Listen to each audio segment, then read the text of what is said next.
सिद्धार्थनगरच्या सुरक्षेसाठी नागरिक आक्रमक, भाडेकरू नोंदणी, गुन्हेगारांवर कठोर कारवाई व मूलभूत सुविधांसाठी ग्रामपंचायतीला निवेदन. गोकुळ शिरगाव येथील सिद्धार्थनगर परिसरातील नागरिकांनी परिसरातील सुरक्षा व्यवस्था, भाडेकरूंची नोंदणी, मूलभूत सुविधा आणि प्रलंबित समस्यांबाबत एकत्र येत गोकुळ ग्रामपंचायतीला निवेदन सादर केले.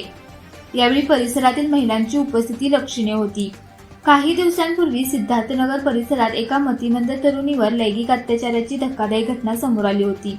या प्रकरणी गुन्हा दाखल असून पीडित तरुणी गर्भवती असल्याचेही समोर आले आहे.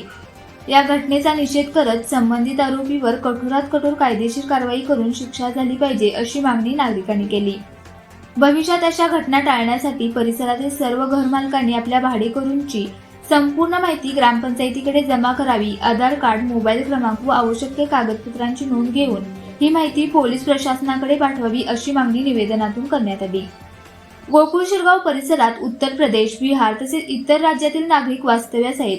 त्यामुळे परिसरातील सर्व रहिवाशांची अधिकृत नोंद ठेवून प्रशासन व पोलिसांकडे माहिती उपलब्ध करून द्यावी अशी मागणी नागरिकांनी केली. भविष्यात कोणतीही अनुचित घटना घडल्यास संबंधित व्यक्तीचा शोध घेणे सोपे व्हावे यामागील हा उद्देश असल्याचे नागरिकांनी व्यक्त केले. याशिवाय सिद्धार्थनगरमधील तुंबणाऱ्या गटारी, सांडपाणी समस्या, स्वच्छता, रस्ते व इतर मूलभूत सुविधांबाबतही नागरिकांनी ग्रामपंचायतीसमोर प्रश्न मांडले. वारंवार तक्रार करून ही समस्या कायम असल्याने नागरिकांनी नाराजी व्यक्त केली. सिद्धार्थनगरमधील सुरक्षा व्यवस्था आणि सर्व प्रलंबित प्रश्नावर ग्रामपंचायत व प्रशासनाने नागरिकांसोबत बैठक घेऊन तातडीने उपाययोजना कराव्यात अशी मागणी निवेदनाद्वारे करण्यात आली. अशाच प्रेरणादायी बातम्यांसाठी सबस्क्राईब करा इंडियन पोलीस मित्र भारत न्यूज चॅनेलला. संपर्क डॉ. सुरेश राठोड, संपादक 9623420295.